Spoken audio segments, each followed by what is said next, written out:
Salut, salut.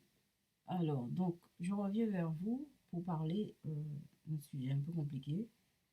Vous voyez, autant, c'est-à-dire quand on, c'est tout ça, ce sont mes lectures et c'est prenant, hein, c'est prenant. Alors, donc, je lis aussi euh, Castaneda. Si vous voyez, Castaneda. C'est vrai que j'ai trouvé dans les poubelles, hein, on dit. On trouve ça dans les poubelles, hein. Je me demande comment quelqu'un qui avait ça chez soi, enfin, chez lui ou chez elle, et a décidé un jour de mettre ça à la poubelle. Je ne sais pas. En tout cas, j'ai ramassé. Alors, c'est Castaneda, voir. Alors, voir. Les enseignements de sorciers acquis. Alors, bon. C'est collection témoin Gallimard. Page 44. Alors, ce matin, je lis. Lorsque tu les vois, parce que c'est un sorcier qui... Il y a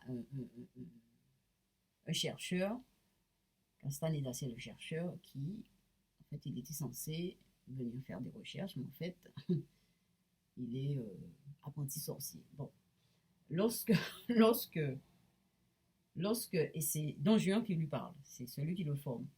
Lorsque tu les vois, les vrais gens ont l'apparence d'œufs lumineux. Les fausses gens ont toujours l'apparence de gens. C'est ce que j'ai voulu exprimer en disant qu'ils étaient impossibles de voir un allié. Alors, un allié, c'est aussi autre chose. Mais je voulais vous dire, lorsque tu les vois, là, il parle à Castaneda, les vrais gens ont l'apparence d'œufs lumineux. Alors, comment se fait-il qu'un sorcier, euh, chez lui, un sorcier dans sa culture, et dans ses visions, parle des vrais gens, un aspect d'œuf lumineux? Qu'est-ce que ça... Alors, ça m'a fait tilt, je me suis dit, mais mince, je crois que j'ai vu ça quelque part, la question de l'œuf.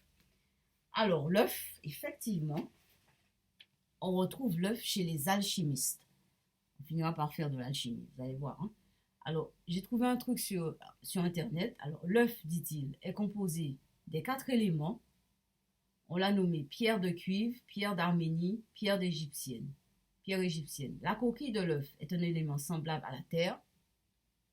On l'a nommé cuivre, fer, étain, plomb, métaux imparfaits qui servent à composer l'or et l'argent.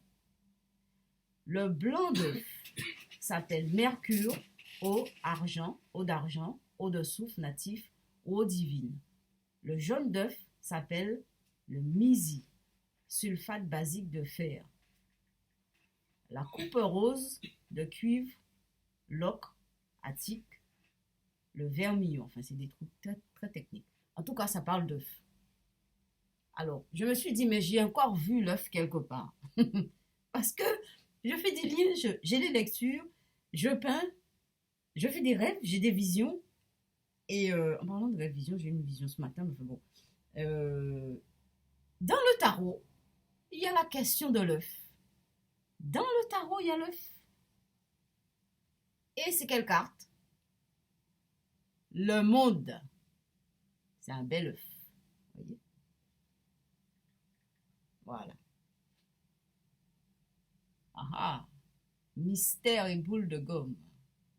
Comment se fait-il qu'un sorcier, au niveau du Mexique, hein, parce que Don Juan était par là, parle d'œufs lumineux?